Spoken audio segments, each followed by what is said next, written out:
Hello guys, welcome. Collective reading tayo ngayon. So tingnan natin kung ano yung current energy ng person mo.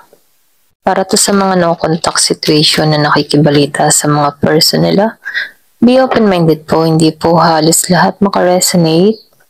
Thank you nga po pala sa mga nagsusubscribe, sa mga bumabalik. Maraming pong salamat. Give me the message for collective. Ano yung current energy ng person mo? Give me the message for collective. Ano yung current energy ng person mo?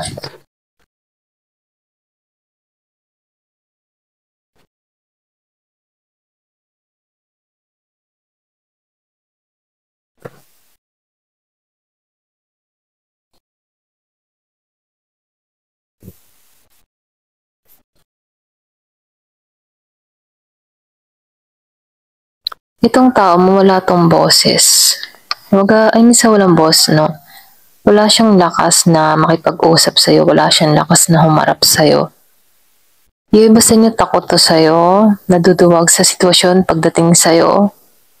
Or pwede rin iniiwasan ka lang nito na makatagpo. Kasi meron siyang mga takot na dinadala. Pwedeng kahihiyan. Pwede rin sabihin na nahihiya at naduduwag lamang. So, nakikitaan ko dito, hindi siya matagumpay pagdating yung emotion niya, no? Yung nararamdaman niya dito. Kasi hindi niya mailabas or hindi niya maitama yung mga pagkakamali niya pagdating sa'yo. Kaya itong tao na to, nakikitaan ko dito yung pag-iwas, walang ginagawa pagdating sa'yo. So, nakikitaan ko dito, nananahimik.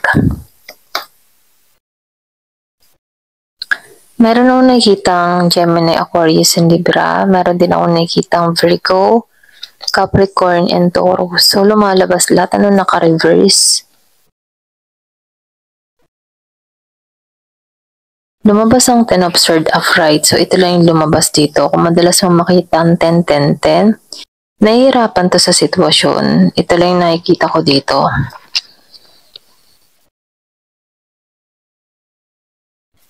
So, lumalabas din dito, itong tao mo, hindi maganda yung sitwasyon niya, maging sa kanyang pangkabuhayan dito, unti-unting bumabagsak, okay? So, nakikitaan ko dito, medyo,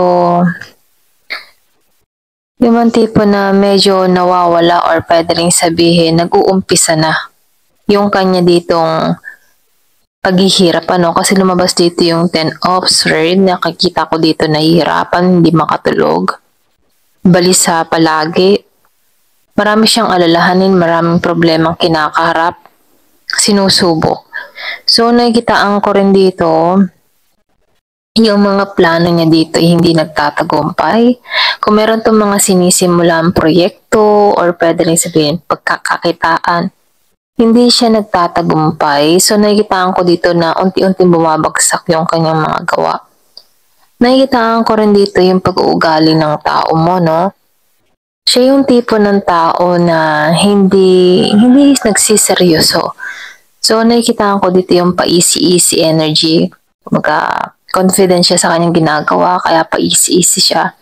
Hindi siya nagpo-focus sa kanyang ginagawa. So, nakikitaan ko rin dito yung pagiging niyang, yun nga, yung sinabi ko kanina, easy. Kung meron kang anak sa tao na to, hindi niya ginagampanan yung kanyang responsibilidad sa mga anak mo. So, nakikitaan ko dito, nagigiring tong wishy-washy, walang isang salita. Nakikitaan ko dito, masaya para sa kanya yung pagiging single niya, no, yung mga nagagawa niya, yung mga bagay na gusto niya. Ayan, pasensya na sa mga taktalaok ng manok. So, nakikitaan ko rin dito, pagdating sa problema, itong tao mo, lumalayo na or pwede rin sabihin tumatakas na. Ganun yung type ng, ganun yung energy ng tao mo, no? So, nakikitaan ko dito na hindi siya naging mabuting partner, hindi din siya naging mabuting magulang para sa anak mo. So, nakikita ko yung dito yung pagiging selfish niya. Gusto niya kanya lang ang iintindihan niya. Kaya dito, no, kaya nagkakaroon dito ng kamalasan yung buhay niya dahil sa mga ganong attitude niya. So, nakikita ko rin dito yung paggising sa tao mo. Kaya lang kahit lumalabas na yung mga ganitong problema sa kanya, hindi niya naiisip dito na baka ginigising na siya or baka nare-receive niya na yung karma niya. Sarado siya sa ganun, ano, at hindi siya naniniwala sa ganun. Kaya dito, no, nakikitaan ko dito, hindi siya aware sa mga nangyayari sa kanyang kamalasan dito. O, ito lang nakikita ko dito, no. So, meron ako nakikitang Taurus, meron din ako nakikitang Aries, merong Leo, Sagittarius. Meron ding Virgo, Capricorn, Taurus. So, Gemini, Aquarius, and Libra. So, ito lang nakikita kong sign dito.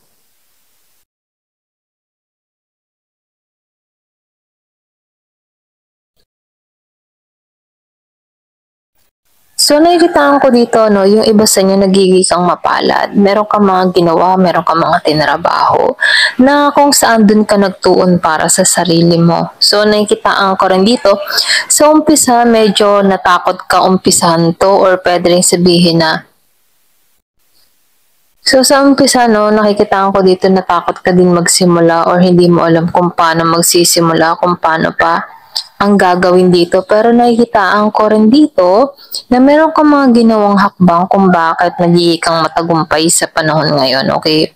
So, nakikitaan ko rin dito na may mga problemang dumating sa buhay mo na kung saan ano, pinaglabanan mo ito. Nakikitaan ko dito yung determinasyon mo, mga plano mo na gusto mong makamit dito.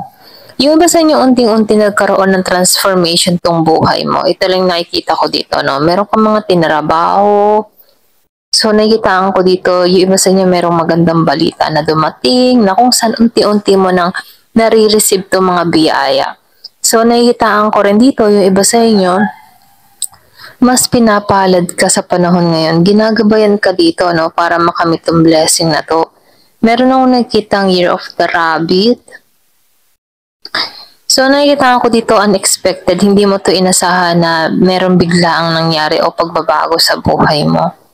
Iba sa inyo, meron ditong binibless, meron dito nagiging matagumpay. So, meron ditong biglaang biyayan dumating sa tao na to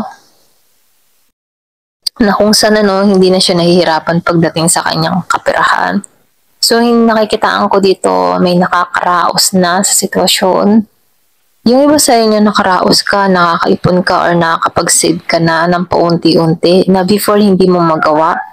Hindi mo alam kung paano magsisave, pero ngayon nakakapag-save ka ng pera. So, nakikita ko dito, malaki ang pagbabago na nangyayari sa iyo. Okay? Samantalang dito, sa person mo, kahit anong kayod, hindi niya makita yung paglago. Ito lang nakikita ko. So, kabaliktaran sa nangyayari sa inyong dalawa. Yung person mo medyo dihado at ikaw naman dito ay may paglago na nangyayari. Okay? So, tingnan pa natin dito sa card.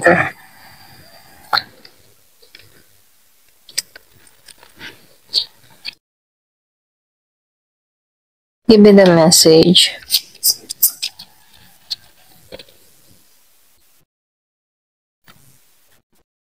So, nakikitaan ko dito yung iba sa inyo, crave to sa'yo. Nagki-crave siya sa'yo. Gusto niya ng attachment sa'yo. So, nakikitaan ko dito, this time gusto niya maging devoted sa'yo. Meron ako nakikitang nag-block, merong umiwas, or pwede rin binalak mo to, iniwasan mo to, pinagtutulakan mo to ngayon palayo. Kumaga may tumakas. So, yung iba sa inyo, likas na sa'yo ang pagiging tapat, naniniwala ka sa pagbabago, nagtitiwala ka sa iyong sarili. So, lumalago ka dito. So, lumalabas din dito, no? Marami kayong mga pinagsamahan ng tao na to. Kumaga, pareho kayo ng nararamdaman. Yung iba sa inyo, no, nakikitaan ko dito, nung panahon na magkasama kayo, marami kayong memories na nagawa, marami kayong pinagsaluhang, masasayang sandali. So, gusto ko ng tao na to sa pagiging mong tapat, sa pagiging mong masigasig, ano. Kaya lang dito, meron umiwas, merong lumayo. Ito lang nakikita ko.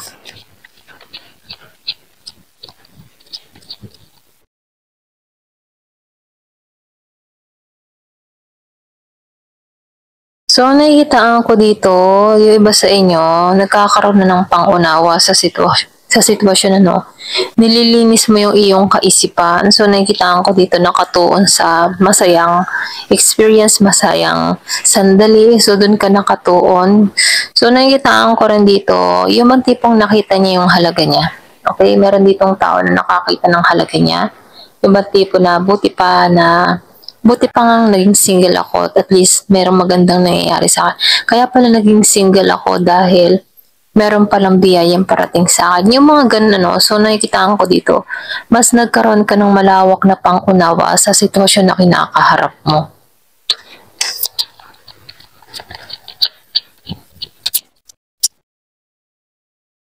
So, lumabas yung peace. So, nakikitaan ko dito, karamihan sa inyo, nahanap mo yung balance mo, nahanap mo yung harmony mo. Meron din ako nakikita, ang gusto ng tao na to ng kapayapaan din sa'yo. Gusto nito ng peace o kapayapaan. Gusto ng tao na ito ng pagkipagkaibigan sa'yo. So, nakikita ko dito, kahit kayo ay malayo sa bawat isa, gusto niya ng kapayapaan sa'yo. Gusto niya ng kapatawaran sa'yo. Kaya lang dito, hindi niya magawa ito. Pwede rin sabihin na nanalitay sa kanya yung kanyang ego. Pero ito yung pinupush sa kanya, yung kapayapaan, kapatawaran, no? Kaya lang meron kang tao dito na ma-ego, kaya hindi niya magawa ito. Kumbaga nangingibabaw sa kanya yung kanyang ego.